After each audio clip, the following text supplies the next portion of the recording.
ভবিষ্যৎবাণী ভক্তিবিনোদ ঠাকুর করে গেছেন আজ থেকে 125 বছর আগে। 125 বছর আগে 1894 সালে তিনি একটি বই লিখেছেন ভাগবত। তাতে তিনি কি বলছেন, একটা সময় আসবে যখন পৃথিবীর সমস্ত ধর্মগুলি শ্রী চৈতন্য মহাপ্রভুর ছত্রছায়ায় একত্রিত হবে। কোনো ভেদাভেদ থাকবে না, ভগবান তো এক। সেই এক ভগবানকে যদি আমরা জানতে চাই বা তার কৃপা লাভ করতে চাই, তাহলে আমাদের মধ্যে কি কোনো পার্থক্য থাকতে পারে? এই যে পার্থক্য, এটা সাময়িক পার্থক্য।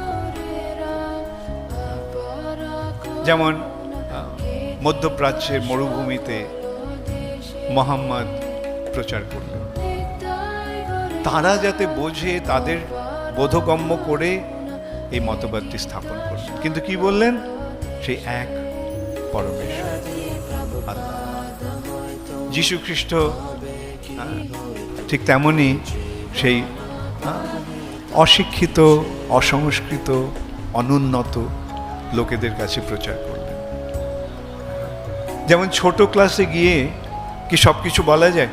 ব্যক্তিটি হয়তো পিএইচডি, শিক্ষক হয়তো পিএইচডি, কিন্তু তিনি যখন ক্লাস 1-এর ছাত্রদের পড়াতে যান, তখন কি তিনি তার পিএইচডির জ্ঞানটা তাদের দেন?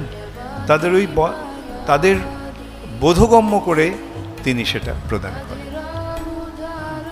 এইভাবে সেখানকার লোকেদের বোধগম্য করে সেই সমস্ত মহান প্রবর্তকেরা, প্রচারকেরা সেই বাণীটি দিয়ে গেছে। এই সম্বন্ধে আমরা এটা একটা এইভাবে দেখতে পারি, যখন আমরা ক্লাস 1-এ পড়ি তখন কটা বই থাকে?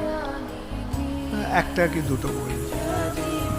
নিচু ক্লাসে একটা দুটো বই। কিন্তু যখন আমরা পিএইচডি রিসার্চ করি, তখন আমরা কি করি?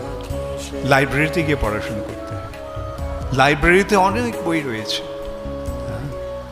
এখন এই যে সমস্ত ধর্ম, এগুলি ওই নিম্ন স্তরের তত্ত্বজ্ঞান বিশিষ্ট ধর্ম।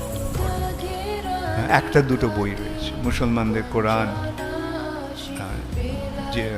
যে খ্রিস্টানদের বাইবেল, ইহুদিদের তোরা। কিন্তু আমরা যখন এই হিন্দু ইয়েতে আসছি, বেদের ইয়েতে আসছি, অন্তহীন বই, অসংখ্য বই। এবং এখানেই মুশকিল হয়ে গেছে, এত বই যে সেগুলি পড়ে বোঝার ক্ষমতা লোকের নেই। এখন আমি যদি লাইব্রেরিতে যাই, নিজেকে আমি পড়ে জ্ঞান অর্জন করতে পারবো? কিন্তু আমার শিক্ষক যদি বলে দেন লাইব্রেরি থেকে ওই বইটাকে রেফার করে পড়ো, তখন আমি বুঝতে পারছি। অথবা বইয়ের দোকানে গিয়ে অসংখ্য বই রয়েছে, সেখানে গিয়ে কি আমি মনোনয়ন করতে পারি কোন বইটা নেব? না, স্কুল থেকে আমাকে সিলেবাস দেওয়া হয়েছে, বলা হচ্ছে এই বইগুলো কিনে। দোকানে যাচ্ছি, সেখান থেকে এই বইগুলো কিনছি। সেই জন্যই শিক্ষকের প্রয়োজন, যিনি আমাদের পথ দেখাবেন। ভুরিনি ভুরি কর্মানি শ্রোতব্যানি বিভাগশঃ। ভুরিনি ভুরি কর্মানি, অসংখ্য কর্মের নির্দেশ এই বেদে দেওয়া হয়েছে। বেদ বিশাল, সেই বিশাল বেদে অসংখ্য কার্যকলাপের নির্দেশ দেওয়া হয়েছে।